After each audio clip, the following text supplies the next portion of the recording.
सतो मा सद्गमय तमसो मा ज्योतिर्गमय मृत्योर्मा अमृतं गमय. ओम शांती. ओम शांती. ओम शांती. आज मागच्या वेळेला मी सांगितल्याप्रमाणे आजचं हे अनशेड्यूल लेक्चर आहे. म्हणजे ब्रह्मविद्येच्या सिलेबसच्या बाहेर असलेलं हे लेक्चर आहे. मी माझ्या ब्रह्मविद्येच्या कोर्समध्ये असं अनशेड्यूल लेक्चर घेत असतो.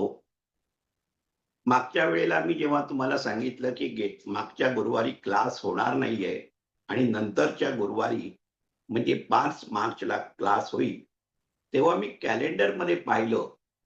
तेव्हा माझ्या लक्षात आलं की त्या दिवशी म्हणजे आज तुकाराम बीज आहे. या दिवशी म्हणजे फाल्गुन वद्य द्वितीयेला, बीज म्हणजे द्वितीया ला तुकाराम महाराज सदैव वैकुंठाला गेले, अशी जनमानसामध्ये नितांत श्रद्धा आहे.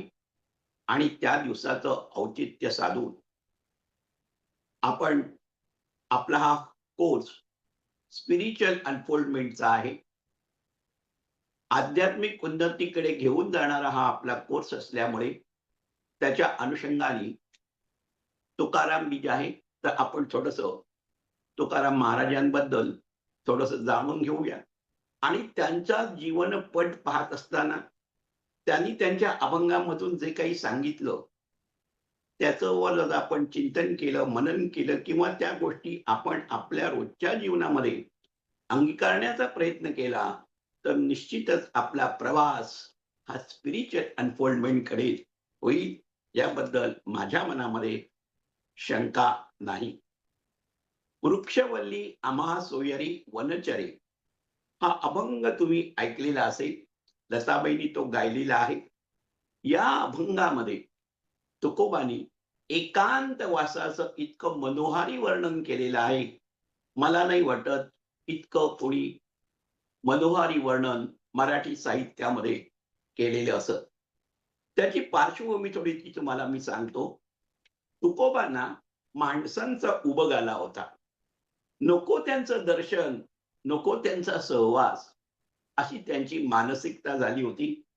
त्यापेक्षा आपण कुठेतरी लांब जाऊन एकांतामध्ये बसावं, असं त्यांना वाटू लागलं. असं का वाटू लागलं? त्याच्या मागची कारणही आपण समजून घ्यायला पाहिजे. तुकोबा देहू गावामध्ये कीर्तन करत असत. कीर्तनाला लोक येत, श्रोते येत आणि कीर्तन चालू असताना ते मधून उठून जात. काही जण चक्क झोपा काढत कीर्तनाला येऊन. तुकोबांना वाटायचं, मी इतकं जीव तोडून सांगतो आहे, पण त्यांना त्याची काही किंमत नाही. त्यांना खूप दुःख झालं. माझे कीर्तन कोणी ऐको न ऐको, मी भंडाराच्या डोंगरावर जाऊन शांतपणे एकांतात माझा वेळ घालवी. तुकाराम महाराज देहू गावात राहत होते आणि त्याच्या जवळच एक भंडाऱ्याचा डोंगर आहे.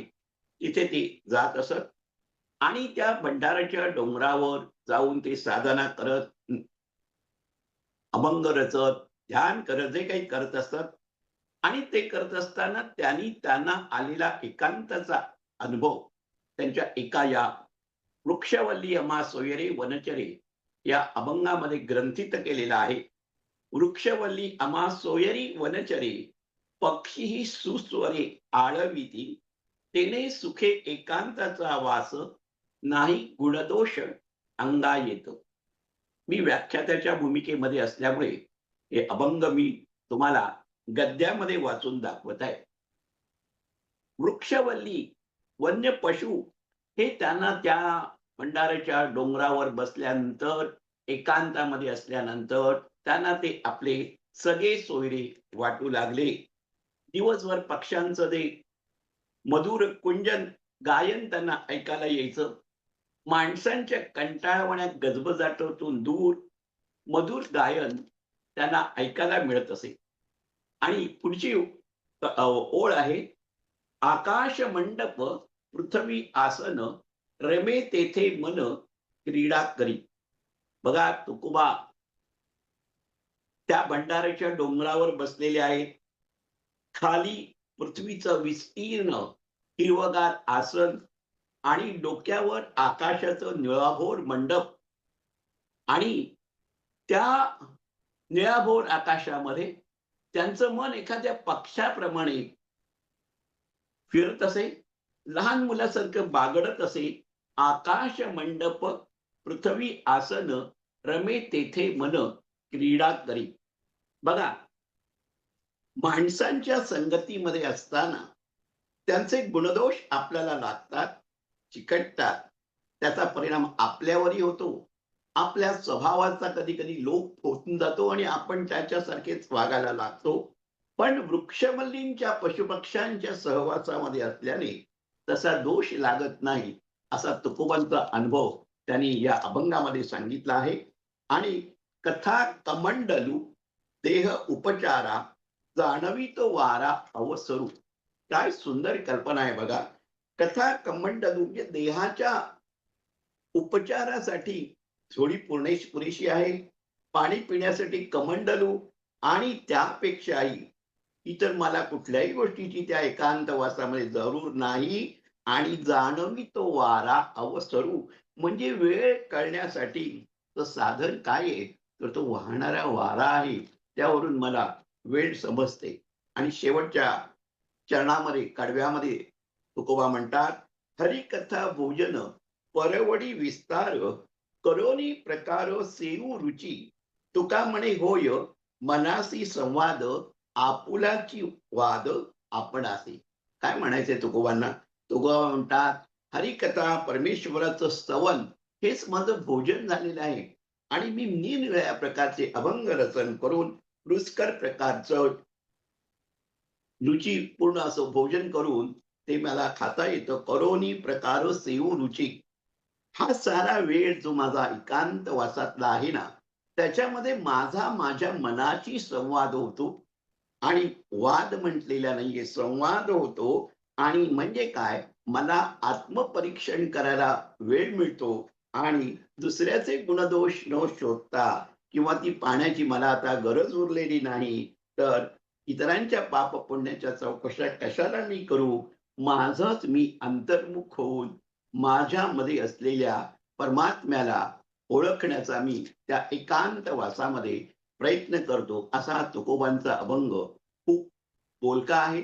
अध्यात्माच्या साधनेमध्ये एकांत वासाला खूप महत्व आहे. आपण रोजच्या धकाधकीच्या जीवनात सतत टीव्ही ऐकतो, बातम्या ऐकतो, आज इकडे युद्ध झालं, हे झालं, ते झालं. त्याने आपलं मन आपण करप्ट करत असतो. त्याच्यापासून तुम्ही जर वेगळे एकांतवासाचा अनुभव घ्यायला लागलात, तर आपणच आपुलाची वाद आपणाशी अशी स्थिती होते. आणि अध्यात्माकडे तुमची नकळत वाटचाल व्हायला लागते. तुकोबा म्हणतात, भूतांची दया हे भांडवल, संता आपुली ममता नाही देही. संतांचं जीवनाकडे पाहण्याचा दृष्टिकोन काय आहे? भूत दया हेच आमचं कॅपिटल आहे, हेच आमचं भांडवल आहे. त्याच्यावर आमची सगळी साधना ती उभारलेली आहे. आणि संतांना आपल्या या देहाबद्दलची आसक्ती, ममता सहज त्यांनी दूर सोडलेली आहे. त्या ममतेमध्ये मी माझं या बाराखडीमध्ये अडकायचं काही कारण नाही. आम्ही त्याच्यामध्ये अडकत नाही. तुकोबांचा आणखीन एक मला आवडणारा अभंग आहे. तुम्ही तो ऐकला असेल, वाचला असेल. आपुले मरण पाहिले म्या डोळा, तो झाला सोहळा अनुपम्य. फिटले सुतक जन्म मरणाचे, मी माझ्या संकोचे दूर झालो. काय म्हणायचे तुकोबांना? आपुले मरण पाहिले मी आपुल्या डोळा, म्हणजे स्वतःला सरणावर ठेवलेलं आहे असं त्यांना दिसतंय का दृश्य? नाही. आपल्याला आपल्या मरणाची कल्पना ही भयंकर भयावह वाटते. तुकोबा म्हणतात, की मी देहाच्या लहानच्या कोशामधून बाहेर पडत आहे. त्यामुळे ते जगाचे होतात. आणि मग जगाच्या कल्याणासाठी जगणं या आत्मसाक्षात्काराची एक स्टेज येते. हा देह माझा, मी देहापेक्षा वेगळा आहे आणि मी सर्वत्र भरून राहिलेला आहे. आपुले मरण पाहिले म्या डोळा आणि तो डोळा कुठला आहे? ते तृतीय नेत्र आहे. दृष्टीचा डोळा. त्याने ते आपला स्वतःचा मरण म्हणजे संपूर्ण देहाची आसक्ती गेलेली आहे, अशा स्थितीचा ते अनुभव करतात. म्हणजे आणि मग तुकारामांची एक मनोभूमिका अशी तयार होते. तुकाराम एका अभंगामध्ये म्हणतात, "तुका म्हणे आता उरलो उपकारा करता." आपल्या ब्रह्मविद्येच्या वर्गामध्ये येणाऱ्याचा जर एज प्रोफाइल पाहिला, आयुष्यामध्ये सगळं काही करायचंय ते करून झालं आणि आता शांत निवांत असं आयुष्य जगत असताना तुमचा दृष्टिकोन कसा पाहिजे? उरलो उपकारा करता आपला काही इतरांना उपयोग होत असेल, आपल्यातून काही आपण लोकांना मार्गदर्शन करू शकत असेल, आपल्या अडथळा आपल्या लोकांना न होता आपण उपकाराकरता उरलो पाहिजे, असा संदेश आपल्यालाही या अभंगामधून घेता येतो. तुकोबांचा आणखीन एक पवित्र अभंग आहे. तो खूप बोलका आहे. त्यावेळची सामाजिक परिस्थिती जी होती, ती आपल्याला सांगणारी आहे. पवित्र ते कुळ, पावन तो देश, जेथे हरीचे दास जन्मा येती. तुकोबांच्या काळामध्ये वर्णाभिमानाची तीव्रता काही कमी नव्हती. मी श्रेष्ठ कुळातला आहे, मी अमुक आहे, तमुक आहे. तेव्हा ते म्हणतात, की पावित्र्य जे आहे ना, ते कुळावर किंवा एखाद्या देशावर अवलंबून नाहीये. ज्या कुळामध्ये, ज्या देशामध्ये हरीचे दास जन्माला येतात, तेच कुळ पवित्र आहे. वर्णाभिमानी कोण झाले पावन, ऐसे द्या सांगून मज लागी, उत्तम त्या यती देवा शरण अनन्य गती. यती म्हणजे जाती. त्या कुळातील माणसं उत्तम आहेत, जी भगवंताला शरण जातात, भगवंताचा शरण जातात अशी. आणि मग ते पुढे असं म्हणतात, विष्णुमय जग वैष्णवाचा धर्म, भेदाभेद भ्रम अमंगळ, कोणाही जीवाचा न घरो मत्सर, वर्म सर्वेश्वर पूजनाचे. तुका म्हणे एका एका देहाचे अवयव, सुख दुःख जीव भोग पावे. म्हणजे काय आहे, की भेदाभेदाची भावना ही अमंगळ आहे, हा भ्रम आहे आणि कोणाचाही द्वेष करायचा नाही, कोणाचाही मत्सर करायचा नाही. हा सर्वेश्वर म्हणजे परमात्मा पूजनाचा योग्य आणि राजमार्ग आहे. तुम्ही परमेश्वराचा विचार करा. बाजूच्या सगळ्या गोष्टी नगण्य आहेत, अशी जर तुमची भूमिका असेल, तर तुम्ही आजूबाजूच्या गोष्टीमध्ये अडकून पडणार नाही. आजूबाजूच्या गोष्टींपासूनची बद्दलची असलेली आसक्ती, प्रेम तुमचं कमी होईल आणि परमेश्वराबद्दलचं प्रेम वृद्धिंगत होईल. आणि तुकोबाच्या काळामध्ये आणि त्या काळामध्ये वेदपाठी होते, शास्त्रांचा अभ्यास करणारे होते आणि ते शास्त्रामध्येच अडकून पडलेले होते. म्हणून तुकोबा म्हणायचे, वेद हे घोकून पाठ करायचे नाही, तर तुम्हाला तो वेद कळला पाहिजे. वेदांचा अर्थ, वेदांची शिकवण ही आचरणात आणली पाहिजे. म्हणून तुकोबा एका ठिकाणी म्हणतात, वेदांचा अर्थ आम्हासी ठावा, येरानी वहावा फार माथा. ते मजूर लोक असतात ना, ते डोक्यावर भार घेऊन जातात, पण त्याच्यामध्ये काय आहे त्यांचा त्यांना पत्ता नसतो. ते नुसते भारवाहक असतात. असं वेदांचा नुसत्या भारवाहक करणावर तुकोबांनी टीका केली आहे आणि त्यांनी सांगितलं, वेद अवघड भाषेमध्ये बोललाय. हे ते संस्कृत मध्ये सगळं आहे. कसं उच्चार करायचा, त्याचे स्वर आहेत, व्यंजन हे सगळं आहे. समजायला सामान्य माणसाला वेद कठीण असले तरी तुकोबा सामान्य माणसांना वेदांचा अर्थ सांगताना सांगतात, वेद अनंत बोलिला, अर्थ इतकाची साधला, विठोबाशी शरण जावे, निजनिष्ठा नाम घ्यावे, सकल शास्त्राचा विचार, अंती इतकाची निर्धार, अठरा पुराणी सिद्धांत, तुका म्हणे हाची नामस्मरणाचा सगुण भक्तीचा मार्ग आपल्यासारख्या सर्वसामान्य माणसांना या कलियुगामध्ये उपलब्ध आहे. त्या मार्गाने आपण जा, नामस्मरण करा, परमेश्वराचं स्मरण करा. परमेश्वराचा विसर तुमच्या जीवनामध्ये कधीही पडून देऊ नका.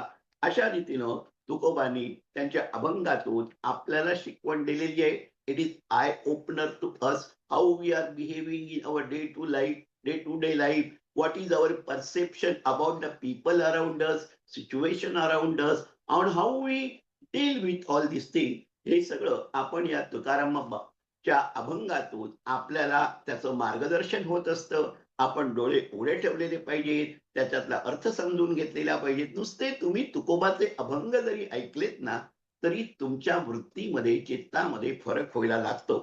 तुकोबा म्हणतात, संसारामध्ये सुख येतात, दुःख येतात. कोणाला सुख सुखी येतो?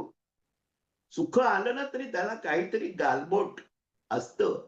ते काहीतरी डागाळूनच येतं. निर्मळ सुख आपल्याला मिळतं का? पण निर्मळ आणि निर्भेळ सुख मिळायला हवं असेल, तर त्या परमेश्वराकडे तुम्ही वळलात, तर आपसुकच तुमचं या सगळ्या गोष्टीतून मन थोडंफार अलिप्त होतं आणि तुम्ही निर्मळ आनंदाचा उपभोग घेऊ लागता आणि आपली दृष्टी जीवनाकडे पाहताना कशी असली पाहिजे, सुखदुःखांकडे पाहताना कशी असली पाहिजे.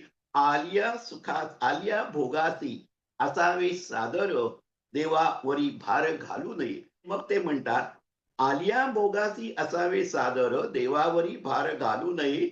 मग तो कृपावंत सिंधू, निवारी साकडे, ये रे ते बापुडे काय रंक. भय आणि दुसरा एक महत्वाचा विचार की जो आपण आपल्या रोजच्या जीवनामध्ये अंगीकारू शकतो. भयाची या पोटी दुःखाच्या राशी, शरण देवासी जाता भले, तुका म्हणे नव्हे भले या करता, चिंता वातो विश्वंभर. तुम्ही परमेश्वराचं चिंतन करा, परमेश्वराशी तुमचं अनुसंधान ठेवा.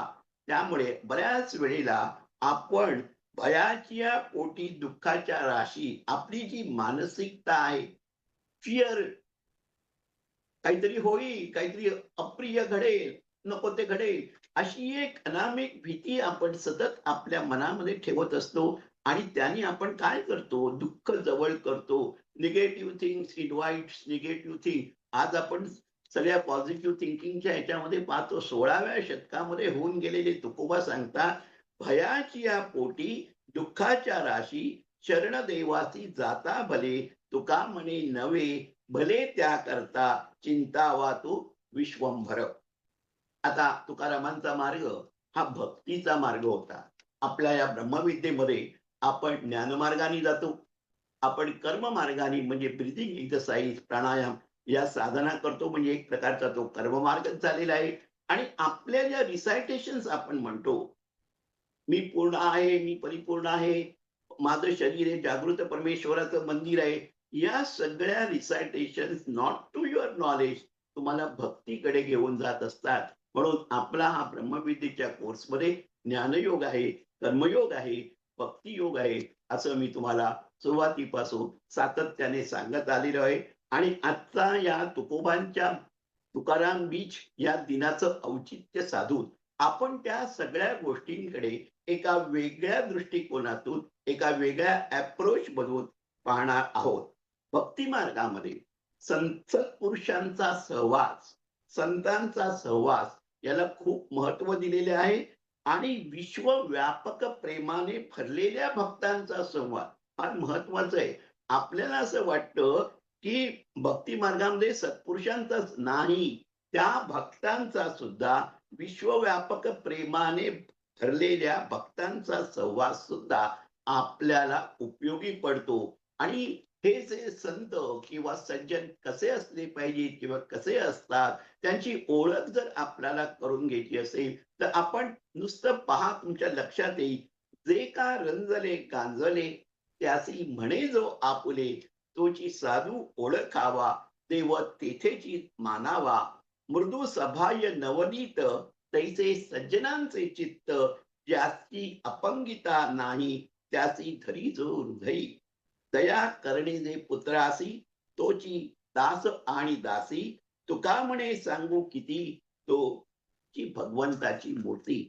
म्हणजे काय आहे, हे संत सज्जन आहेत, ते निराधाराला आधार देतात, त्यांचं मन स्फटिकाप्रमाणे निर्मळ असतं आणि ते कोणाची निंदा करत नाहीत, कोणाची हिंसा करत नाहीत आणि त्यांचं हृदय हे लोण्यासारखं मऊ असतं आणि त्यांच्या दर्शनानं तुम्हाला मोक्ष मिळतो, आनंद मिळतो, समाधान मिळतो, वृत्ती प्रफुल्लित होता. तुकोबा आपल्याला माहिती आहे, की भक्त वेगवेगळ्या प्रकारचा असतो. जिज्ञासू भक्त असतो, आर्त भक्त असतो, अ, व्यवहारी भक्त असतो. तुकोबा हे आर्त भक्त होते. विठ्ठलाच्या भेटीची त्यांना ओढ लागली होती. तुकोबा जेव्हा साधकावस्थेमध्ये होते, साधना करत होते, परमेश्वराचं दर्शन त्यांना झालं नव्हतं. भगवत साक्षात्काराच्या खूप अलीकडे असताना त्यांना परमेश्वर भेटीची ओढ लागली होती आणि ईश्वराच्या दर्शनाची ओढ लागली होती आणि त्यांचा एक प्रसिद्ध अभंग आहे. भेटी लागे जीवा लागलीसी आस पाहे रात्रंदिवस वाट तुझी भुकेलिया बाळा अतिशोक करी वाटे वाट पाहे परी माऊलीची अशी आईची भुकेलं मूल जशी वाट पाहत असतं ना, तसं भगवंता मी तुझी आतुरतेने वाट पाहते. तू ये आणि मला दर्शन दे, अशी आर्ततेने आपल्या या अभंगातून परमेश्वराची त्यांनी विनवणी केलेली आहे. आपण सुद्धा एक वेगळ्या प्रकारचं आधुनिक काळाला साजेचं असतं. आपण म्हणतो, "come, I wait, I listen, I look within me. The creator is working within the temple. I am still. I am silence." अशा रीतीनं आपण सुद्धा हाच भक्ती मार्ग वेगळ्या प्रकारे आधुनिक काळाला अनुसरून आपल्या या कोर्समध्ये तुम्हाला दिसून येतो. आणि जेव्हा परमेश्वराचं दर्शन तुकोबांना झालं, झालं त्यांना दर्शन. साधकावस्थेमध्ये असते. साधकावस्थेमध्ये आर्तभाव असतो, परमेश्वर भेटावा, ईश्वराचं दर्शन व्हावं. मी आणि मग तो जेव्हा भेटतो, त्यावेळेला त्यांच्या वृत्तीमध्ये जो अमुग्राल बदल होतो, आपल्याही वृत्तीमध्ये आपल्याला आतल्या परमेश्वराचं स्वरूप जर समजलं, तर आपलीही तशी स्थिती येऊ शकेल. तुकोबा म्हणतात, "तेथे जातो तेथे तू माझा सांगाती." म्हणजे माझा तो सोबती आहेस. मी तिथे जे जातोस ना, तू माझ्या बरोबरच असतोस. "चालवीशी हाती धरून या." मला तुझा हात धरून मी तुझा हात धरलेला आहेस किंवा तू माझा हात धरलेला आहे आणि तू माझ्या सांगाती आहेस आणि पुढचं फार महत्वाचं आहे. आनंदाचे डोही आनंद तरंग, आनंदाची अंग आनंदाचे, आता कोठे जावे मन तुझे चरण देखील. भगवंताचा साक्षात्कार झाला, भगवंत स्वरूप समजल्यानंतर आता माझं मन कुठेही धावत नाही आणि माझी स्थिती आनंदाचे डोही आनंद तरंग, आनंदाचे अंग आनंदाची अशी झालेली आहे. जेव्हा तुम्ही आपल्या या ब्रह्मविद्येच्या कोर्समध्ये स्पिरिच्युअल अनफोल्डमेंटच्या प्रोसेसमध्ये पुढे पुढे जायला लागता, त्यावेळेला तुम्हाला ही जाणीव, ही प्रचिती, हा भाव अल्प प्रमाणामध्ये का, अल्प काळासाठी का होईना, निश्चितच अनुभवाला मिळतो. आनंदाचे डोही आनंद तरंगे. आणि त्याच्यानंतर तुकारामाची साधना काळ झाला. प्रत्यक्ष परमेश्वराचं दर्शन झालं आणि त्याच्यानंतर तुकाराम महाराज जेव्हा पंढरपूरला विठ्ठलाच्या दर्शनाला गेले, त्यावेळेला त्यांना जे त्या विठ्ठलाचं पांडुरंगाचं दर्शन त्यांना ज्या प्रकारे झालं, त्याचं त्यांनी खूप मनोहारी वर्णन केलेलं आहे. सुंदर ते ध्यान उभे विटेवरी करकटी ठेवून या, तुळसी हार कासे पितांबर आवडे निरंतर हेची झालं. ते जे परमेश्वराचं पांडुरंगाचं स्वरूप मी पाहिलंय, तेच माझ्या नित्य डोळ्यापुढे येतो आणि तेच माझ्या डोळ्यापुढे सतत उभे राहावं. मकर कुंडले तळपती श्रवणी कंठी कौस्तुभ मणी विराजित, तुका म्हणे माझी हेची सर्व सुख पाहिन श्रीमुख आवडीन. भगवंता तू सगुण रूपामध्ये मला दर्शन दिलं. तो पांडुरंग सगुण रूपातला पांडुरंग आहे. त्या सगुण रूपातल्या पांडुरंगाला मी पाहिल्यानंतर त्याचं रूप, त्याचं जे स्वरूप आहे ती माझ्या नजरेमध्ये, मी माझ्या अंतःकरणामध्ये साठवलं आणि ते श्रीमुख पाहायला मला पुन्हा पुन्हा आवडतं. अशा रीतीने तुकोबा आपला अनुभव सांगतात. विठ्ठल रखुमाई हे माझे माता-पिता आहेत. पंढरपुरी जणू माझे माहेर आहे आणि म्हणजे आपल्याला असं वाटतं नेहमी, की हे भक्त किंवा संत हे नुसते भगवंताच्या मागे नाही, त्याच्या मागे त्यांचा जो प्रवास आहे ना, तो खूप महत्वाचा आहे. बघा आजही समाजामध्ये ढोंगी, दांभिक, स्वतःचं महत्व वाढवून लोकांना फसवणाऱ्या लोकांचा सुकाळ आहे. भरपूर लोक आहेत. अशा प्रकारच्या प्रवृत्तीवर त्या काळात 1650 इसवी सन 1650 साली तुकोबा देह सोडून वैकुंठाला गेले होते. ते तुकाराम महाराज सांगतात, मुखे मुखे सांगे ब्रह्मज्ञान जनलोकाची कापतो मान. म्हणजे त्याला लोकांना ब्रह्मज्ञान सांगताच्या सांगतामध्ये त्यांना तो फसवतो, त्यांना तो लुबाडतो. ज्ञान सांगतो जनासी, नाही अनुभव आपणासी. मला हा अभंग वाचल्यानंतर बऱ्याच वेळा गिल्टी होतं. अरे आपण ब्रह्मविद्येचे वर्ग घेतो, आपल्याला काय अनुभव आहे ना. ज्ञान सांगसी जनासी, नाही अनुभव आपणासी. असं आपल्याला सुद्धा एक इंट्रॉस्पेक्शन साठी हा अभंग आहे. पुढे ते म्हणतात, कथा करीतो देवाची मनी अंतरी आज बहु लोकांची. तुका म्हणे तोची वेडा त्याचे हाणुनी थोबाड फोडा. किती खडखडीत खडक शब्दामध्ये तुकोबांनी अशा प्रवृत्तीच्या लोकांवर आसूड ओढलेले आहे. तुमच्या चित्तामध्ये काम आहे, क्रोध आहे, लोभ आहे. मला हे हवं, मला ते हवं, मला पैसा हवा, मला प्रसिद्धी हवी, मला अमुक हवं. हा लोभ तुमचा सुटलेला नाही. तुम्ही वरवर मी विरक्त आहे, मी सगळ्यांची माझी आसक्ती सुटली आहे असं सांगून सामान्य भोळ्या भाबड्या लोकांना तुम्ही फसवताय. अशा या पोटबिरू संतांच्या विरुद्ध, पोटबिरू धांबिक ढोंगी लोकांच्या विरुद्ध तुकोबांनी त्या काळातही आवाज उठवला होता. आज मला नाही वाटत परिस्थिती काही फारशी बदललेली आहे. आज स्वतःचं एम्पायर निर्माण करणारे, अध्यात्माची दुकानं मांडून बसलेले अनेक लोक आहेत. आपण फक्त सावध असावं. तुकारामांनी काय सांगितलंय, मुखे सांगे ब्रह्मज्ञान जनलोकाची कापतो मान.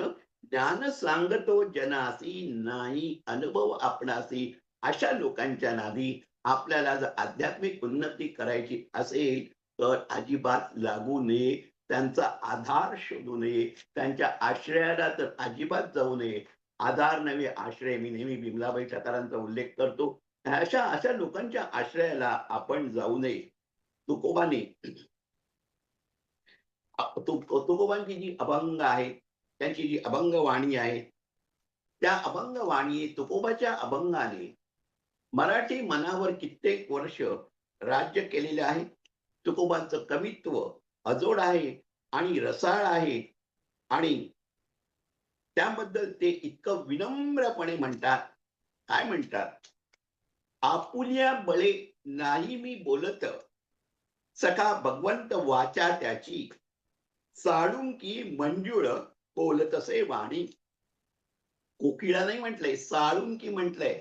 गावामध्ये साळुंकी कोकिळेपेक्षा जास्त दिसत असाव्यात म्हणून कदाचित तुकोबांनी साळुंकी म्हटलेलं आहे. साळुंकी मंजुळ बोलतसे वाणी, शिकविता धनी वेगळ्याची. माझे अभंग तुम्हाला गोड वाटत असतील, मधुर वाटत असतील, त्याच्यातून त्यांना आनंद येत असेल, परंतु त्याचा निर्माता मी नाहीये. बोलविता धनी वेगळ्याची, काय मा पामरे बोलावी उत्तरे, परी त्या विश्वंभर बोलविले.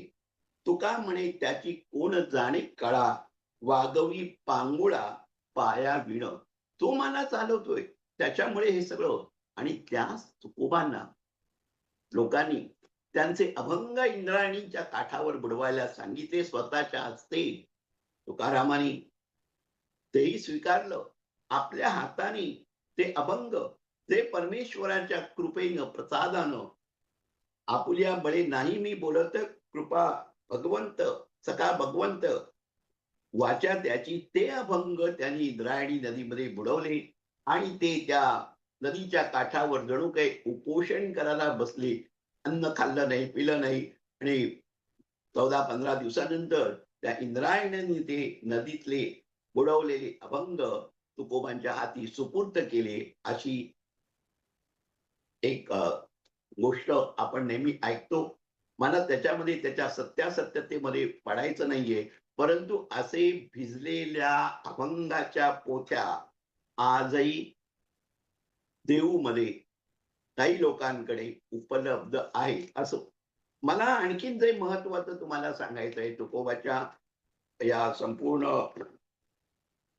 ह्याच्यामध्ये, की तुकोबांचा जो आध्यात्मिक प्रवास होता ना, तो कसा होता? भक्ती मार्गाने होता. तुम्ही जर भागवत पुराण वाचलं असेल त्यामध्ये प्रल्हादाच्या तोंडी नवाविध भक्ती सांगितलेली आहे. आणि ती नवाविध भक्ती काय आहे? तर तुकारामाच्या भक्तीचा प्रवास आम्हाला त्या नवाविध भक्तीच्या प्रवासातून दिसतो. श्रवण, कीर्तन, स्मरण, पादसेवन, अर्चन, वंदन, सख्य, दास्य, सख्य आणि आत्मनिवेदन या सगळ्या भक्तीच्या ज्या विधी आहेत, नवाविध भक्तीचे प्रकार आहे, त्या सगळ्यांना त्यांनी स्पर्श करून ते तिथपर्यंत पोहोचले आहे. मी श्रवण म्हटलं ना, माझ्या असं वाटलं पारगावकरांचं एकनाथी भागवत आहे, त्याच्या प्रस्तावनेमध्ये त्यांनी तुकोबांचाच एक अभंग लिहिलेला आहे. हे तुकोबा श्रवण म्हणजे वाचन त्याच्यामध्ये सुद्धा येतं. त्यांनी नाथांच्या भागवताची असंख्य पारायण त्या भंडाऱ्याच्या डोंगरावर बसून केलेली आहे, असं सांगणारा तुकोबांचा एक अभंग आहे. तो आता मी तुम्हाला इथे सांगत नाहीये. हल्ली पॉझिटिव्ह थिंकिंग बद्दल खूप बोललं जातं. सकारात्मक विचार करा म्हणजे सगळ्या गोष्टी तुमच्या आयुष्यामध्ये घडतील. तुम्हाला जे हवं आहे ते मिळतील. पॉवर ऑफ इमॅजिनेशन वगैरे सगळं सांगितलं जातं. पण 16व्या शतकामध्ये मला तुकोबांचा तो एक विचार खूप आवडतो.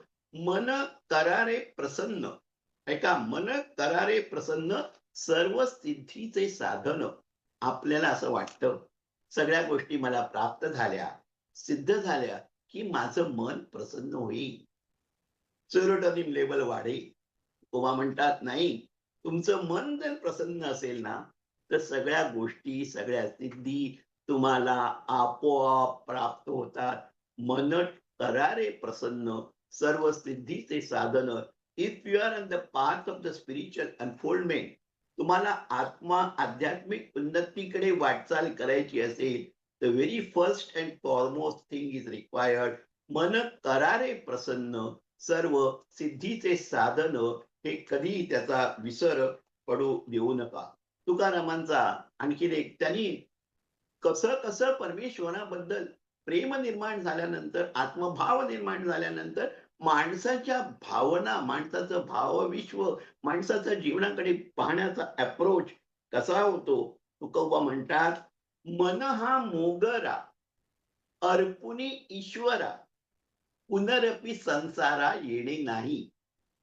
मन हा मोगरा अर्पुनी ईश्वरा, ईश्वर म्हटलेलं आहे, आणि मला पुनरपी संसारा येणे नाही. दुसऱ्या ओळीमध्ये तुकोबा म्हणतात, मन ही शेवंती अर्पुनी भगवती पुनरपी संस्कृती येणे नाही. आणि तिसऱ्या चरणामध्ये म्हणतात, मन ही तुळसी अर्पुनी कोणाला? ऋषिकेशी पुनरपी जन्मा येणे नाही. अशा रीतीनं तर आपला सगळ्या अभंगातून आपल्यालाही मार्ग दाखवतात. तुका म्हणे ऐसा जन्म दिला देवा तया वास वैकुंठासी. अशा रीतीनं आपण तुकारामाच्या अभंगातून खूप काही गोष्टी शिकू शकतो. खूप काही गोष्टी आपण आपल्यासाठी मनात आपुला संवाद आपणाशी आपण साधू शकतो. आणि एक जीवनाकडे पाहण्याची आपण एक वेगळी सकारात्मक दृष्टी, नुसतं असं नाहीये असेल माझा हरी तर दही खाटल्यावर तुकारामांनी सांगितलेलं अर्धच वाक्य आपण घेऊन चालतो आणि संतांनी आपल्याला लुळंपांगळं केलं, अशा प्रकारचा एक प्रवास महाराष्ट्रामध्ये संतांवर टीका करणाऱ्या लोकांचा आहे. परंतु तसं नाहीये. जेव्हा तुम्ही तुकारामाचा अभ्यास करायला लागता, संत साहित्यामध्ये रमता, तेव्हा तुमचं चित्त नकळत निर्माण व्हायला लागतं. तुकारामाच्या गाथेमध्ये भरपूर अभंग आहेत, पण त्याच्यातला एक बडबड गीताच्या अंगाने जाणारा एक अभंग आहे. मी माझ्या लेक्चर्समध्ये, ब्रह्मविद्येच्या लेक्चर्समध्ये, खास करून हॅबिट्स या लेक्चर्समध्ये मी तो सांगतो. पण आज तुकोबांचा विषय निघालेला आहे, तर आजच सांगून टाकतो. त्या अभंगाचं ध्रुपद असं आहे, आम्ही बिघडलं तुम्ही बिघडाना.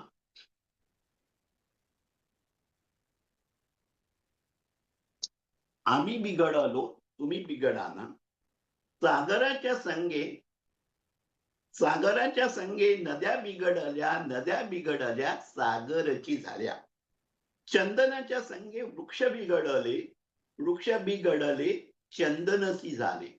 परिसाच्या संगे लोह बिघडले लोह बिघडले परिसची झाले. सद्गुरूच्या संगी शिष्य बिघडले शिष्य बिघडले सद्गुरूची झाले. भजनाच्या संगे तुका बिघडले तुका बिघडले विठ्ठलची झाले. इथे बिघडले म्हणजे हॅज बिकम स्पॉइल अशा अर्थाने तो नाहीये. बिघडला हा शब्द वाईट नाहीये, वाईट अर्थाने नाहीये. बिघडले ग्रामीण शब्द आहे. आम्ही असे बिघडलो, अशा प्रकारे आमच्यामध्ये परिवर्तन झालं. सज्जनांच्या संगतीमध्ये सागराच्या संगतीमध्ये आल्यानंतर नद्या सुद्धा सागरच होऊन जातात. वृक्षांच्या संगतीत आल्यानंतर चंदनाचा गंध त्यांना प्राप्त होतो. अशा रीतीनं आम्ही बिघडलो असा बडबड गीताच्या अंगाने जाणारा हा तुकोबाचा अभंग मला खूप आवडतो. तुकोबांचं एक शिष्या होती बहिणाबाई. बहिणाबाई चौधरी नव्हे, त्या अलीकडच्या काळातल्या आहे, सोपानदेव चौधरींच्या माता. या बहिणाबाई ज्या तुकोबाच्या शिष्या होत्या, तिने एक अभंग रचला आणि तो अभंग नेहमी अनेक जण कोट करतात. मीही तो आज कोट करतोय. संत कृपा झाली इमारत फळा आली. ज्ञानदेवे रचिला पाया उभारिले देवालय. नामा तयाचा किंकर त्याने केला विस्तार. जनार्दने एकनाथ खांब दिला भागवत. तुका झाला ते कळस भजन करा सावकाश. काय काय अर्थ काय आहे? संत कृपा झाली इमारत फळा आली. इथं थोडस वारकरी संप्रदायाबद्दल बोलणं आवश्यक आहे, भाग आहे.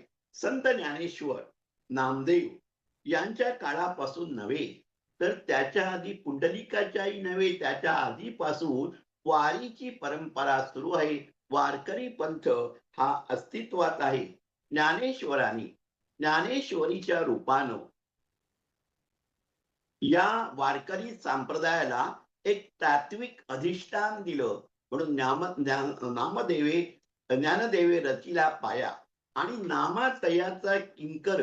नामदेवाने आपली वेगळी कीर्तन पद्धती निर्माण केली. नामदेवाने वारकरी संप्रदायाचा प्रसार फार पंजाब पर्यंत केला, त्याला विस्तार केला. आणि एकनाथी भागवताच्या रूपानं त्याला खांब दिला आणि तुकारामांनी त्या मंदिरावर कळस चढविला, असं ती बहिणाबाई म्हणते. हा जो वारकरी संप्रदाय आहे, मी माझ्या अभ्यासादरम्यान संत साहित्याचा अभ्यास करत असताना माझ्या असं लक्षात आलं की आपल्याकडे प्रस्थानत्रयी म्हटलं जातं. प्रस्थानत्रयी म्हणजे ब्रह्मसूत्र, उपनिषद, भगवद्गीता यांना वैदिक प्रस्थानत्रयी म्हणतात. रामायण, महाभारत आणि 18 पुराण यांना पौराणिक प्रस्थानत्रयी म्हणतात. आणि ज्ञानेश्वरी, एकनाथी भागवत आणि तुकारामाची गाथा यांना वारकरी प्रस्थानत्रयी, संतांची प्रस्थानत्रयी असं म्हणतात.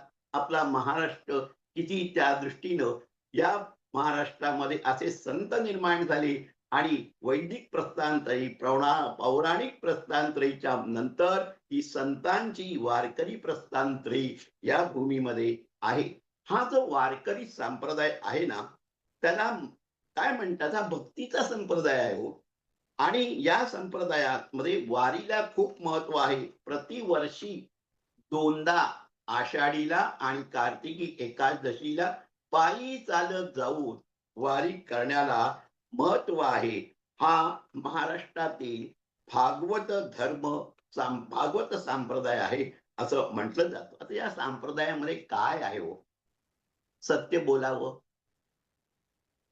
संप्रदाय आहे सत्य बोलावं, परस्त्रीला माते समान मानावं, कांदा लसूण मांसाहार न करता मद्यपान वर्ज्य करावं, रोज हरिपाठ म्हणावा, गोपी चंदनाचं ऊर्ध्व पंडू लावावा आणि राम कृष्ण हरी हा जप करावा. आणि प्रत्येक वारकरी, फार मोठा विचार आहे. मला नाही वाटत असा कुठेही कुठल्याही धर्मामध्ये, कुठल्याही संस्कृतीमध्ये असा विचार असेल. तो काय विचार आहे मी तुम्हाला सांगतो, की प्रत्येक वारकरी हा भगवंताचा, परमात्म्याचा अंश आहे आणि स्वतःची जात, पात, धर्म, कुळ, वय कशाचाही विचार न करता समोरून येणारा वारकरी म्हणजे प्रत्यक्ष विठ्ठलालाच, विठ्ठल समजून त्याच्या पाया हे वारकरी पडतात.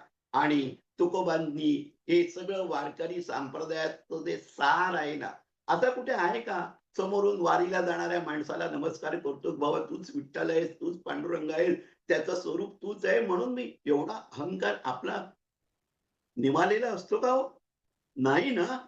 आपण आई-वडिलांना सुद्धा नमस्कार करायला, गुरुजनांना सुद्धा नमस्कार करायला कचरतो, ही वस्तुस्थिती आहे. म्हणून तुकोबा म्हणतात, "वर्णाभिमान विसरती याती, एकमेका एक एका लोटांगणे जाती, निर्मळ चित्ते झाली नवनीते, पाषाण पाझर सुटला रे, होतो जय जयकार, गर्जत अंबर, मातले हे वैष्णव वीर सारे." मातले म्हणजे काय, ते आपण जो मातले म्हणतो तो अर्थ नाहीये. तुका म्हणे सोपी केली पायवाट, उतरावया भवसागर रे. या भवसागरामधून उतरून जायचं असेल तर प्रत्येकाच्या मध्ये परमात्मा पहा, परमेश्वराचं स्वरूप पहा, नामस्मरण करा आणि भगवत भक्तीमध्ये तल्लीन व्हा. अशा रीती सोपी केली म्हणजे काय, की जेव्हा हा जो वारकरी आहे तो सगळे षड्रिपू विसरून शुद्ध मनाने विठ्ठलाच्या चरणी लीन होतो, असा त्याचा अर्थ आहे. मी तुकोबांचा अभ्यास म्हणत नाहीये. मी तुकोबांचा, तुकाराम महाराज समजून घेत असताना मला एकच लक्षात आलं, तुकाराम महाराजांचा जो आध्यात्मिक प्रवास होता तो अणुरणीया थोकडा तुका आकाशा एवढा, इतक्याच्या छोट्याशा, आपण किती नगण्य आहोत, आपण किती क्षुद्र कुळामध्ये जन्माला आलेले आहोत, आपलं किती दारिद्र्य, हे सगळं त्यांना माहिती असून सुद्धा त्यांचा आध्यात्मिक प्रवास तुका आकाशा एवढा असा होता. नाथांनी, एकनाथ महाराजांनी भक्तीला पंचम पुरुषार्थ म्हटलेला आहे. आपला धर्म, अर्थ, काम, मोक्ष हे पुरुषार्थ आहे. पण त्याच्याही पुढे जाऊन भक्तीला त्यांनी पंचम पुरुषार्थ म्हटलेले आहे. आणि तुकाराम त्याच्याही पुढे जाऊन म्हणतात, भगवंताला म्हणतात, काय म्हणतात? मोक्ष तुमचा देवा, मोक्ष तुमचा देवा, दुर्लभ तो तुम्हीच ठेवा, मज भक्तीची आवडी. तुमचा जो मोक्ष वगैरे काय म्हणतात ना, तो दुर्लभ आहे, तो तुम्ही तुमच्या जवळच ठेवा. मला फक्त भक्तीची आवड आहे. भगवंता, तुझ्या चरणांचं गुणगान गाणं, तुझं नाम घेणं, तुझ्या सानिध्यात राहणं, याचीच मला आवड आहे. आणि मागच्या लेक्चरमध्ये मी तुम्हाला असं सांगितलं होतं, ज्ञानोबांच्या हरिपाठातील मी एक अभंग सांगितला होता. देवाची या द्वारी उभा क्षणभरी, त्याने चारी मुक्ती साधी येईला. तुकाराम महाराजांचा पण हरिपाठ आहे, एकनाथ महाराजांचा पण हरिपाठ आहे. मी त्या हरिपाठातले, तुकोबांच्या हरिपाठातला कुठलाही अभंग सांगत नाहीये, परंतु एका अभंगामध्ये त्या तुकारामाचा जो भक्तिभाव आहे तो व्यक्त करणाऱ्या अभंगातील काही ओळी मी तुम्हाला सांगतो. हेची दान देगा देवा, तुझा विसर न व्हावा, गुण गाईन आवडी, हेची माझी सर्व गोडी, न लगे मुक्ती धन संपदा, संत संग देई सदा, तुका म्हणे गर्भवासी, सुखे घालावे आमासी. काय म्हटलेलं आहे, काय भगवंताकडे दान मागितलेलं आहे. मी एकच दान भगवंता तुझ्याकडे मागतो, तुझा विसर मला पडून देऊ नको. I should never disconnect myself from your existence. आहे परमात्मा आहे, मी त्याच्यापासून मला डिस्कनेक्ट करणार नाही. तुझा विसर न व्हावा, गुण गाईन आवडी, तुझं गुणगान, तुझ्या भक्ती च्या माध्यमातून मी जी तुझी स्तुती करी तेच भगवंताचं गुणगान करणं हीच माझी गोडी आहे, हेच माझा आनंद आहे, हेच माझं समाधान आहे, हेच माझं जीवनाचं उद्दिष्ट आहे. न लगे मुक्ती, मला मुक्ती नको, धन नको, संपदा नको, मला संत संग देई सदा आणि तुका म्हणे गर्भवासी सुखे घालावे अंगासी. याच्यामध्ये फार मोठं अध्यात्म भक्ती मार्ग सामावलेला आहे. तुकाराम महाराज म्हणतात, पुन्हा जन्म मरण हेसाठी लोकांना मुक्ती हवी असते, पण मला ना हा मनुष्य जन्म हवाय. मला पुन्हा पुन्हा जन्माला घाल, कारण या मनुष्य जन्मामध्ये माणसाला परमेश्वराची भक्ती करण्याचं सामर्थ्य आहे, भक्ती करण्याची मुभा आहे. आणि म्हणून तुझी भक्ती करण्यासाठी तू मला पुन्हा पुन्हा जन्माला घाल. मला मुक्ती नको आहे, मला धन नको आहे, मला संपत्ती नको आहे. असे तुकाराम त्या एका अशा उंचीवर पोचलेले होते आणि तिथून त्यांनी सर्वसामान्य लोकांना समजेल, पचेल, ऍब्सॉर्ब होईल असं अध्यात्माची शिकवण आपल्या साऱ्या अभंगामधून दिली असं मला वाटतं. आणि शेवटचं सांगतो की तुकाराम महाराजांचा जन्म असं म्हणतात 1608 आणि सदैव वैकुंठाला 1650. काही ठिकाणी 1598 ला त्यांचा जन्म झाला. आपल्याकडे नेहमीच असे वाद असतात, नक्की केव्हा जन्म झाला. 1608 ते 1650 घेतलं तर 42 वर्षाचं आयुष्य होतं. मला नेहमी असं वाटतं की आपण नुकतीच मराठी दिन साजरा केला. आपण दरवर्षी तो मराठी दिन साजरा करतो. मराठी दिन साजरा करणं म्हणजे कुसुमाग्रजांचा वाढदिवस ही लोकांना माहिती नसेल, पण एक राजकीय सोय झालेली आहे. मतांसाठी जोगवा मागण्यासाठी मराठी दिन सेलिब्रेशन करणं हे एवढंच एवढंच एवढंच उरलेलं आहे. मला एक नेहमी भीती वाटते. बघा, आपल्या या ब्रह्मविद्येच्या लेक्चरला येणारी तुमची माझी जी पिढी आहे ना, ती कदाचित शेवटची मराठी समजणारी पिढी असू शकते. जिला मराठी समजतंय, संत साहित्य जाणणारी, संतांची अभंग वाणी ऐकणारी ही आपली सर्व शेवटची पिढी आहे. नाम संकीर्तनानं ईश्वराच्या जवळ जाता येतं हे सांगणारा हा वारकरी संप्रदाय, हा भक्ती संप्रदाय, हा भागवत संप्रदाय असा चालू राहावा अशी मी तुकोबाच्या चरणी प्रार्थना करतो आणि माझ्या आजच्या या लेक्चरचा समारोप करतो. आणखीन मला थोडंसं बोलायचं आहे, तेही मी बोलणार आहे. मी तुकाराम बीज या दिवशी तुकोबांवर बोलणं का ठरवलं, त्याच्या मागचा एक विचार मी तुम्हाला सांगतो. माझ्या आयुष्यामध्ये घडून गेलेली एक घटना मी तुम्हाला सांगतो, का मला या तुकाराम बीज बद्दल आज बोलावं असं वाटलं.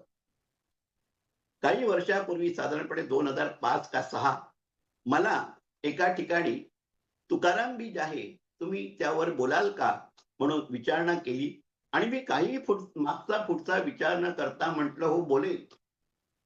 आणि मग मला प्रश्न पडला, अरे तुकारामाबद्दल मला काय माहितीये, बोलेन काय. मी माझ्या पत्नीला सांगितलं, अगं असं असं झालेलं आहे. त्यांनी मला विचारलं, तुकाराम बीज आहे, तुम्ही बोलाल का.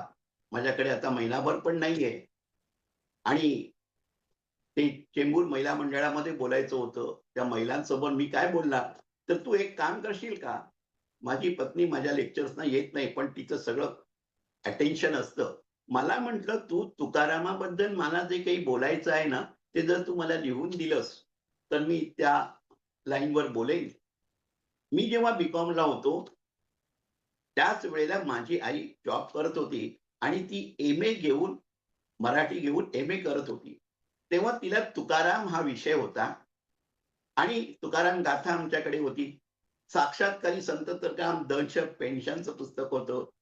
गुरुदेव रानड्यांचं तुकारामावरचं पुस्तक होतं. अशी पुस्तकं होती. मी तिला दिली. म्हटलं, घे बाई आणि मला काहीतरी लिहून दे. 1 महिनाच उरलेला आहे. आणि तिने मला काय बोलायचं ते लिहून दिलं. पण बघा गंमत कशी असते. तुकाराम बीज त्याच्या आदल्या दिवशी आम्ही पार्ल्याला गेलो होतो. माझे सासरे कॅन्सरने आजारी होते. संध्याकाळी त्यांना रक्ताची उलटी झाली आणि एकदम भयावह असं वातावरण होतं. आम्ही रात्रभर तिथे थांबलो. ते रात्री 2 वाजता जागे झाले. कॉफी मागितली, कॉफी प्यायले आणि मग सकाळी 5 वाजता आम्हाला सगळे म्हणाले, "आता तुम्ही घरी जा. आता त्यांची परिस्थिती ठीक आहे. आपण डॉक्टरांशी बोलू आणि बघू काय करायचं ते." आम्ही 5 वाजता घरी आलो सकाळी आणि 6 वाजता फोन आला, की त्यांचं देहावसान झालेलं आहे. आम्ही परत गाडीने पार्ल्याला आलो. सगळं काही अंत्यविधीचं सगळं सोपस्कार झाले. 2:45 वगैरे झाले होते. मी परत आलो. माझी पत्नी मला म्हणाली, "आज तुम्हाला लेक्चरला जायचं आहे ना? तुम्ही त्यांना कळवलंत का? तुम्ही येऊ शकत नाही." पण तिथे 40-50 लोकं ऐकण्यासाठी आलेली असतील. तुम्ही असं करा, इकडचं मी बघते, तुम्ही जाऊन ते लेक्चर द्या. मी तसाच गाडीनेच आलो. "नका चालवू," म्हणाले, "रिक्षाने जा." मी रिक्षाने गेलो. घरी गेलो. थोडेसे कपडे बदलले आणि जाऊन माझ्याकडे काही नोट्स नव्हत्या, काही नव्हत्या त्यावेळेला आणि 1 सव्वा तास उत्स्फूर्तपणे तुकोबांचं तुकाराम बीज या दिवशी माझे सासरे गेलेले असताना त्यांचा अंत्यविधी करून हे आपुले मरण पाहिली मी आपुल्या डोळ्यात. तुकाराम महाराज म्हणतात, मला काही तसा अनुभव आला नव्हता. परंतु हा एक वेगळ्या प्रकारचा अनुभव मला या तुकाराम बीजच्या निमित्ताने अनुभवायला मिळाला आणि म्हणून मी ठरवलं, की ठीक आहे, आपण तुकाराम बीजचं औचित्य साधून तुकोबांबद्दल थोडंसं बोलावं आणि मी त्यासाठी आत्ता जे काही मी तुम्हाला अभंग सांगितले, त्याचं सिलेक्शन सांगितलं, त्याचं ते प्रेझेंटेशन कसं करायचं, हे सगळं मला त्यावेळेला माझ्या पत्नीने गाईड केलेलं होतं. त्यामुळे मी तिचेही आभार. आता तुकारामाचा विषय निघाला आहे, तर त्याच्या चरित्रामधली एक गोष्ट सांगतो, ती कदाचित तुम्हाला माहीत नसावी, असा मला कॉन्फिडन्स आहे. ती गोष्ट अशी आहे बघा, आपल्याला जीवनामध्ये जे काही हवं असतं ना, ते आपण परमेश्वराकडे मागतो. परमेश्वराकडे ते आहे, त्याच्याकडे मागितलं, की त्या गोष्टी आपल्याला प्राप्त होतील. मग त्याच्यासाठी आपण उपवास करतो, कीर्तन करतो, भजन करतो, नामस्मरण करतो, ध्यान करतो, अनेक गोष्टी करतो आणि परमात्म्याला, भगवंताला, देवाला सांगतो, "मला नोकरी लागून दे. मला प्रमोशन मिळू दे. माझा धंद्यात बरकत होऊ दे. मला पैसे मिळू दे." आपण देवाला नैवेद्य दाखवतो, देवाचं नाव घेतो. देवाच्या नावाने पेटीमध्ये पैसे पण टाकतो. आपल्याला असं वाटतं या सगळ्या गोष्टी आपण केल्या. म्हणजे आपण काय करतो, देवापुढे धरणं धरतो. देवापुढे एक पिटिशन करतो आणि सांगतो, "you do this thing. Prayer is nothing but the petition made to the god." कोर्टामध्ये म्हणतो ना, "I make a prayer, means a petition only." तर असं आपण करत असतो. तुकारामाच्या चरित्रामध्ये एक प्रसंग लिहिलेला आहे. त्याच्यामध्ये एक ब्राह्मण, धरणेकरी ब्राह्मण तुकारामांकडे येतात आणि सांगतात, "मला मोक्ष द्या." त्याची पार्श्वभूमी अशी आहे, तो ब्राह्मण विद्वान होता. पंढरपूरला पांडुरंगाकडे गेला. साधा सरळ होता हो तो आणि त्यांनी वेदांचा अभ्यास केला होता. गीता वाचली होती, उपनिषदं वाचली होती, धार्मिक ग्रंथ वाचले होते. द्वैत काय, अद्वैत काय खोलून पाहिला होता. पंडित जो असतो ना, तो ज्ञान जमा करून असतो. त्याने पांडुरंगाकडे धरणं धरलं आणि म्हणाला, "मला मोक्ष द्या." माझ्यासारखा आपण परमेश्वराकडे ऐहिक गोष्ट मागतो. या ब्राह्मणाने एवढा अभ्यास केला होता. पांडुरंगाकडे जाऊन तो म्हणाला, "मला मोक्ष द्या. माझा एवढा कोणी लायक मनुष्य नाहीये." आणि ते बरोबरच होतं. त्यांनी एवढा सगळा अभ्यास केला होता. त्याच्या म्हणण्याप्रमाणे मोक्ष त्याला मिळाला पाहिजे होता. तो ऐहिक गोष्ट मागत नव्हता. पांडुरंगाला देण्यासाठी काय प्रॉब्लेम होता? पांडुरंग हुशार होता. गोष्ट आहे. तो म्हणाला, "या ब्राह्मणाचा अजून अहंकार गेला नाही, अहंता गेलेली नाही आणि या मोक्षाच्या गप्पा मारतोय." तो पांडुरंग सावध झाला. म्हणाला, "याला मी जर जास्त एंटरटेनमध्ये केलं तर?" तो म्हणतो, "तू असं कर, तू आळंदीला जा. तिथे ज्ञानोबांनी संजीवनी समाधी घेतलेली आहे. ज्ञानियांचा राजा गुरु महाराज असा त्यांचा अधिकार आहे. तू त्यांच्याकडे जा आणि त्यांना सांग की तुला मोक्ष हवा आहे, ते तुला मोक्ष देतील. हा पंढरपूरहून आळंदीला आला ब्राह्मण चालत चालत आणि संजीवनी समाधीच्या बाजूला सगळेजण पारायण करत होते आणि तो 45 दिवस त्या संजीवनी समाधी समोर धरणं धरून बसला. ज्ञानोबांना सतत सांगत होता, मला मोक्ष द्या, मला मोक्ष द्या. पांडुरंगाने मला तुमच्याकडे धाडलेलं आहे. तेव्हा ज्ञानोबांनी त्यांना दृष्टांतच्या माध्यमातून सांगितलं, बघ मी संजीवनी समाधी घेतलेली आहे. इथे सगळे पारायण करायला बसलेले आहेत. मी काय बाहेर येऊन तुला मोक्ष देऊ शकत नाही. तर तू असं कर, इथे जवळच देहू गाव आहे. तिथे तुकाराम महाराज देहधारी आहेत. तू त्यांना जाऊन माझा निरोप सांग, ते तुला मोक्ष देतील. पंढरपूरहून ब्राह्मण चालत आळंदीला आला. आळंदीहून आता देव गावामध्ये तुकोबांकडे गेला. तुकोबा तिथे अभंग रचना करत होते. मनहा मोगरा अर्पुनी ईश्वरा, पुनरपी संसारा येणे नाही, माझे माहेर पंढरी. आणि त्यांची ते एकदम त्यामध्ये मग्न होते. त्या ब्राह्मणाने तुकारामाला हलवलं. हो महाराज, म्हणजे काय? त्यांनी सगळा वृत्तांत सांगितला. आम्ही पांडुरंगाकडे गेलो होतो मोक्ष मागण्यासाठी आणि मग पांडुरंगाने मला ज्ञानदेवांकडे पाठवलं आणि ज्ञानदेवांनी मला तुमच्या भेटायला सांगितलं. तुकाराम म्हणाले, माझ्याकडे मोक्षाचे गाठोडे नाही, पांडुरंगाकडे मोक्षाचे गाठोडे नाही. मग मज पामराकडे ते कुठून असणार? तुझी अजून अहंकार गेलेला नाहीये, तुझी अहंता गेलेली नाहीये. खूप अजून लांबचा पल्ला गाठायचा आहे. मोक्ष मिळायला खूप वेळ आहे. तू देवाची करुणा भाग, त्याच्यावर भार टाकू नकोस. तो ब्राह्मण उखडला. हो काय, तुम्ही असं काय बोलताय म्हणे. ब्राह्मण म्हणाला, तुकोबा म्हणाले, शांत हो. बघ, तू नुसती शास्त्र वाचलीस, तू पंडित होशील, विद्वान होशील, पण ज्ञानी होणार नाहीस. जीव हा मुळातच मुक्त आहे. मी, माझे मन, माझा देह असा छंद घेतल्यामुळे जीव बद्ध होतो. ब्राह्मण म्हणाला, अहो तुम्ही मला उपदेश वगैरे करू नका. सारं जग देवाच्या मागे लागलेलं आहे. देवाकडे मागणी मागतो. कोणी उपवास करतो, कोणी ध्यान करतो, कोणी अभंग रचतो. तुम्ही तर नाही का अभंग रचता. मी हे सगळं करून राहिलेलो आहे. मी उपनिषद वाचली, गीता वाचली, अहो ब्रह्मविद्येचा कोर्स सुद्धा केला. माझ्याकडे सर्टिफिकेट आहे. मी ऍडव्हान्स कोर्स सुद्धा केला. तुम्ही दाखवू का प्रमाणपत्र? मला ताबडतोब मोक्ष देऊन टाका. तुकाराम महाराज म्हणाले, तू नेमकं ते बोललास, माझ्या मनातलंच बोललास. हे सारे काबाड कष्ट आहे. तू पुस्तकं वाचलीस, पारायण केलीस, ग्रंथ वाचलीस, पाण्यात उभं राहिलास, नाक दाबून प्राणायाम केलास, ब्रीथिंग एक्सरसाइज केलीस, श्वसन प्रकार केलीस, हे सारे काबाड कष्ट आहेत. त्याने तुला मुक्ती थोडीच मिळणार आहे. तू सत्कर्म करत राहा, मुक्ती तुला आपोआप मिळेल. हा हट्ट सोड, मोक्षाच्या मागे लागू नकोस. त्या ब्राह्मणाने पुन्हा प्रश्न केला, म्हणजे काहीच देवाकडे मागायचं नाही का? मोक्ष सुद्धा मागायचं नाही का? तुकाराम महाराज म्हणाले, तू म्हणतोस ते बरोबर आहे. देवाची भक्ती ही त्याच्या प्रेमापोटी करायची असते. मला काही मिळावं म्हणून त्या भगवंताची भक्ती करायची नसते. तू तशी करू नकोस. आणि त्यांनी त्याला 11 अभंग सांगितले.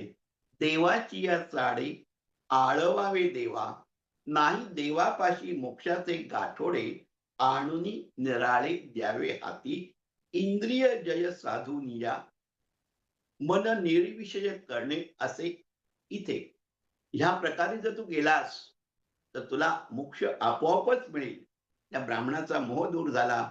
मी तुम्हाला का सांगितलं की आपण परमेश्वराकडे नेहमी हात पसरतो, पण परमेश्वराच्या प्रती जर तुमचा विश्वास असेल, श्रद्धा असेल, त्याच्याबद्दल करुणा असेल, स्नेह असेल, आणि आपण वासनांची वस्त्र पांघरून त्या परमेश्वराकडे कधीच जाऊ नये. मला हे द्या, मला ते द्या. अपेक्षांची वस्त्र आपण पांघरलेली असते. मोक्ष ही सुद्धा मला समाधी लागावी. समाधी इज अल्सो ए बॉन्डेज असं अष्टावक्रांनी एके ठिकाणी म्हटलेलं आहे.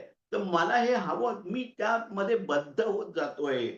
म्हणून देवाची या चाडे आळवावे देवा असं 11 अभंगामधून तुकोबांनी त्या ब्राह्मणाला उपदेश केला. आणि मला असं वाटलं, की आपला हा ब्रह्मविद्येचा course taking you to the spiritual unfoldment, आता 2च गोष्टी सांगतो आणि आजचा विषय पूर्ण करतो. त्या गोष्टी 2च सांगणार, जास्त नाही सांगणार आहे. पण त्या गोष्टी आपल्यासाठी आय ओपनर आहे. 2 दगडांची गोष्ट मी तुम्हाला सांगतो. 2 दगड असतात. ते असेच पडून राहिलेले असतात जंगलामध्ये. ऊन, पाऊस सगळं काही झेलत असतात. आपापसात बोलत असतात, "अरे काय आपलं आयुष्य आहे, कंटाळा आला." माणसाचं बरं आहे ना, ते आउटिंगला जाऊ शकतात, गाडी काढतात, फिरून येतात, कुठेतरी व्हेकेशनला जातात. आपण इथेच कित्येक वर्ष पडून आहे. आपल्या जीवनामध्ये काहीच अर्थ नाहीये. आपण हालचाल करू शकत नाही, काही करू शकत नाही. एक साधू महाराज तिकडनं जात असतात. ते त्या दगडांचे संवाद ऐकतात. ते म्हणाला, "कूल, कूल. माझ्याकडे एक प्लॅन आहे. तुम्हाला तुमचं मूल्यांकन जीवनाचं वाढवायचं असेल, जीवनामध्ये बदल करायचा असेल, सकारात्मक बदल करायचा असेल, तर सांगा. माझ्या एक ओळखीचा एक मूर्तिकार आहे. मी तुमच्याकडे पाठवतो. तो तुमच्यातून चांगली मूर्ती घडवेल आणि तुमच्या जीवनाचं मूल्यांकन बदलेल." त्या दगडामध्ये पण डावा आणि उजवा असं होतं. तो जो डावा होता, तो म्हणाला, "नाही, नाही. माझ्याकडे काही त्या मूर्तिकाराला पाठवू नका. त्या मला चिमणीनी मारणार, तोडणार. मला काही करायचं नाही. I am comfortable." तो जो दुसरा दगड होता तो म्हणाला, "पाठवून द्या." तो मूर्तिकाराला पाठवतो तो योगी आणि दुसऱ्याची दगडाची तयारी होती. त्याला आपलं मूल्य आणि त्यानी काही 15 1 महिना, 2-3 महिने, 4 महिने गेले, काळ गेला आणि हळू-हळू त्यातून त्या दुसऱ्या दगडातून त्याने सुंदर मूर्ती साकार केली. त्याचं काम झालं. तो मूर्तिकार निघून गेला आणि लोकांनी नंतर पाहिलं, "अरे, ही सुंदर मूर्ती आहे." मग त्या लोकांनी त्याला हार घातले, कपडे चढवले, वरती छप्पर निर्माण केलं. त्याला नारळ दाखवायला लागले, नैवेद्य दाखवायला लागले, फुलं व्हायला लागली. त्याचं व्हॅल्युएशन, मूल्यांकन बदललं. तो पडून राहिलेला दगड, त्याला लोकं परमेश्वराचं स्वरूप मानायला लागले आणि हा जो दुसरा दगड होता ना, तो तसाच पडून होता. लोकं त्याच्यावर नारळ फोडायचे, वाहिलेले हार वगैरे त्याच्यावर परत टाकून द्यायचे. बघा, त्या दगडाला सुद्धा कळलं, की आपल्याला जर आपलं जीवनमान, व्हॅल्युएशन, मूल्यांकन वाढवायचं असेल, तर कष्ट करायला लागतात, साधना करायला लागतात. ही दगडांची गोष्ट काल्पनिक आहे, मला माहिती आहे. पण आपणच आपल्या जीवनामध्ये एक निर्णय घेणं आवश्यक असतं. त्या दुसऱ्या दगडासारखं पडे राहणं आपल्याला स्वीकार्य आहे का? घाव सोचून स्वतःच्या जीवनाचं मूल्यांकन. आता आपण घाव सोसून म्हणजे काय? तुम्ही अशा एका स्टेजला आलेले आहात. मग आध्यात्मिक साधना करा, ध्यान करा. जे काही तुम्हाला साधनेच्या रूपाने करता येणं शक्य आहे, ते करा आणि स्वतःचा निर्णय या स्वतःचं मूल्यांकन बदला. बघा, दगड सुद्धा निर्णय घेऊ शकतो. ठेविले अनंते तैचेची राहावे, का कष्टमय सकारात्मक बदल, स्वतःचं मूल्यांकन बदलणं हे तुमच्या हातामध्ये आहे. आणि म्हणजे आज तुम्ही ते मूल्यांकन बदलण्यासाठी तुमची साधना तुम्ही सुरू ठेवली पाहिजे. कोणी कुठलीही साधना करा. तुमच्या साधनेतून तुम्हाला काही प्राप्त करायचं नसतं. त्या साधनेच्या मार्गाने तुमची चित्तशुद्धी होते. त्याला आपण तप म्हणतो. त्याच्या माध्यमातून purification of mind, purification of intellect and purification of ego. तुम्ही म्हणाल सर काय अहंकार का प्युरिफाय होतो का? हो. तो जर तुमचा अहंकार शुद्ध स्वरूपामध्ये असेल तर तो निश्चितच उपयोगी आहे. आणि म्हणून तुम्हाला आणखीन एक शेवटची गोष्ट सांगतो. 5 मिनिटं आहेत माझ्याकडे आणि मागच्या सुरुवातीच्या लेक्चरमध्ये आंधळा पांगळा 2 भिकारी मित्रांची गोष्ट मी तुम्हाला सांगितली होती. आता अध्यात्माचा विषय असल्यामुळे त्याच्या अनुषंगाने असलेली एक गोष्ट मी तुम्हाला सांगतो. एका माणसाने खूप तपश्चर्या केली, ध्यान केलं, तप केलं आणि त्याच्या या साधनेवर परमात्मा प्रसन्न झाला. परमात्माने त्याला वर दिला. तुला जे जे काही हवं असेल त्याची तू कल्पना कर, त्याचा तर तू मनामध्ये संकल्प कर, ते तुला प्राप्त होईल. आणि एकच सांगतो, त्याने एक रायडर टाकला. तू जे जे काही मागशील हे तर तुला प्राप्त होईल, पण तुझ्या शेजाऱ्याला सुद्धा तुझ्या दुप्पट प्राप्त होईल. इथे विथ ब्लेसिंग्स नाही, रायडर त्यांनी टाकला होता. त्याच्यात खोच ठेवली होती. मी कल्पवृक्ष तुझ्या हातामध्ये देतो. त्याचा उपयोग कसा करायचा ते मी तुझ्यावर सोडतो. त्या साधकाचे हात-पाय गळाले हो. तो परमात्मा म्हणाला, "this is not fair. This is unfair." साधना मी करायची, तप मी करायचं, तपश्चर्या मी करायचं आणि त्याचं दुप्पट फळ त्या शेजाऱ्याला त्याने काही न करता. हे कसं आहे? हे अन्याय आहे. हा अन्याय मला सहन होणार नाही. परमात्मा म्हणाला, "तुला अन्याय वाटू दे. काही हा वर मी तुला दिला आहे. तू साधनेमध्ये आहेस. तुला त्या वराचा कसा उपयोग करून घ्यायचा आहे ते तुझं तू ठरव." असं म्हणून परमात्मा अंतर्धान पावला. त्या साधकाला प्रश्न पडला, "अरे, मी पतंजली योगसूत्राचा अभ्यास केलेला आहे. सिद्धी काय आहे ते मी विभूतीपदामध्ये ऐकलेले आहेत. पण मी असं कुठेही वाचलेलं नाही. व्यास भाष्य जे पतंजलीवरचं आहे, त्याच्यामध्ये सुद्धा मला कुठे असं वाचायला मिळालं नाही, की मी साधना केली, मला सिद्धी मिळाल्या, की माझ्या शेजाऱ्याला त्याच्या दुप्पट काही न करता सिद्धी प्राप्त होईल. हेच फळ काय मम तपाला वैतागला." त्याच्या एका बुद्धिमान मित्राकडे गेला आणि त्यांनी सांगितलं, "बघ बाबा, असं-असं झालेलं आहे. भगवंतानी मला माझ्या हातात कामधेनू दिलेली आहे आणि तो म्हणतो, की तू जी काही इच्छा करशील, संकल्प करशील, त्या गोष्टी तुला प्राप्त होईल, पण तुझ्या शेजाऱ्याला त्याच्या दुप्पट मिळेल." तो मित्र म्हणाला, "असंच आहे ना? परमेश्वराने तुला वर दिलेलं आहे, काय आशीर्वाद दिलेले आहे. आपण ते खरंच तसं होतं का? म्हणून बघूया." तो म्हणाला, "तू असं म्हण डोळे मिटून, की माझं घर 7 मजली होऊ दे."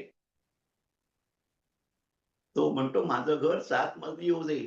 त्याबरोबर त्याचं मन 1, 2, 3, 4, 7 मजली घर झालं हो, ढोले जंग. आणि शेजाऱ्याचं घर 14 मजली झालं. हे काय आहे? अख्खं गाव शेजारं होतं, ते 14 मजली झालं. म्हणाला, "आता आपण एक गंमत करूया. तू सांग, माझ्या आवारामध्ये एक विहीर खण, एक विहीर येऊ दे." असं म्हटलं, बरोबर एक विहीर निर्माण झाली. शेजाऱ्याच्या अंगणामध्ये 2 विहिरी निर्माण झाल्या. म्हणाला, "हो, तो जो वर दिलेला आहे, त्याप्रमाणे घटना घडतायत. तुलाही मिळतं आणि त्या फुकट्यालाही तुझ्यापेक्षा दुप्पट मिळतं. आता आपण दोघांनी मिळून त्या फुकट्या शेजाऱ्याला चांगला धडा शिकवूया." बघा माणसाची वृत्ती कशी होत जाते. मला मिळालं, पण तुला मिळू नये. तुला काही न करता कसं काय मिळतंय? चित्तशुद्धी साधना या चित्तशुद्धीसाठी असतात. त्यात मी सांगितलं, "तू असं म्हण, की माझा एक डोळा फुटू दे." असं तू म्हणाला, की तुझ्या शेजाऱ्याचे दोन्ही डोळे फुटतील. त्याने आढेवेढे घेतले. "अहो, असं कसं?" म्हणाला, "नाही, नाही, आपण त्याला धडा शिकवूया. फुटता कशाला तो?" मग तो म्हणतो, "माझा एक डोळा फुटू दे." त्याबरोबर तो एका डोळ्याने आंधळा झाला, दुसऱ्या डोळ्याने दिसत होतं आणि शेजाऱ्यांचे दोन्ही डोळे फुटले. 14व्या मजल्यावरून लिफ्ट नव्हती, काही नव्हतं. लोकं धडपडत होते. शेजारची लोकं खाली पडत होते. विहिरी होत्या, विहिरीत पडत होते. त्याला थोडा आनंद झाला. तो एक डोळेवाला खुश झाला आणि त्याला त्या एक डोळेवाल्याला वाटलं, मी आता सम्राटासारखा झालेलो आहे. मला जे हवं ते मिळू शकतं. बघा त्यांची कशी तारांबळ उडालेली आहे. त्याच्या आनंदाला पाराव नव्हता. या गोष्टीतून एकच मला तुम्हाला सांगायचं आहे. गोष्ट काल्पनिक आहे. मलाही माहिती आहे, तुम्हालाही माहिती आहे. भगवंतालाही सांगायचं होतं त्याला, की अंतःकरण शुद्ध असायला हवं. जर तुमचं अंतःकरण द्वेषानं, मत्सरानं, अभिमानानं भरलेलं असेल आणि तुमच्यामध्ये स्थित्यंतर झालेलं नसेल, तुम्हाला एकमेकांबद्दल प्रेम वाटत नसेल आणि हे प्रेम घरापासून, कुटुंबापासून, शेजाऱ्यापासून तुम्ही जे राहता त्या सगळ्यांबद्दल वाटलं पाहिजे आणि निस्वार्थी प्रेमाची सुरुवात ही शेजाऱ्यापासून व्हायला पाहिजे आणि तोच निस्वार्थी प्रेमच शांती मिळवण्याचा, समाधान मिळवण्याचा मार्ग आहे. याने कुठला मार्ग निवडला? यांनी आसुरी मार्ग निवडला. त्याला आनंद झाला ना. आसुरी आनंद झाला. अरे माझा एक डोळा गेला, त्याचे दोन्ही डोळे गेले. अशा रीतीनं कुठलीही तुम्ही साधना केलीत, त्या साधनेचं फळ जरी तुम्हाला मिळालं, तरी ते फळ किंवा त्यातून ज्या गोष्टी तुम्हाला प्राप्त होतात, त्या स्वीकारताना तुमची वृत्ती आपल्या एका एक्सरसाइजमध्ये म्हणतो, बहुजन हिताय I see the conduct of myself and conduct of other. I will do which is unisons with all the goods with highest concept of my truth. तसं वागायला पाहिजे. तसे संस्कार, संस्काराची संततधार आपल्या चित्तावर व्हायला पाहिजे. चांगले संस्कार व्हायला पाहिजेत. या तुकाराम बीजाच्या निमित्तानं मी जे काही तुम्हाला सांगितलं, ते माझ्या अनुभव विश्वामध्ये जे होतं ते मी तुम्हाला सांगण्याचा प्रयत्न केला. ब्रह्मविद्येच्या माध्यमातून, आपल्या या कोर्सच्या माध्यमातून आपण आपल्यामध्ये सकारात्मक बदल करू शकतो. आपला उत्कर्ष साधू शकतो. ह्याची दान देगा देवा तुझा विसर न व्हावा, असं म्हणून आजचं हे लेक्चर मी इथे पूर्ण करतो. आपण 2 मिनिटं ध्यानाला बसूया.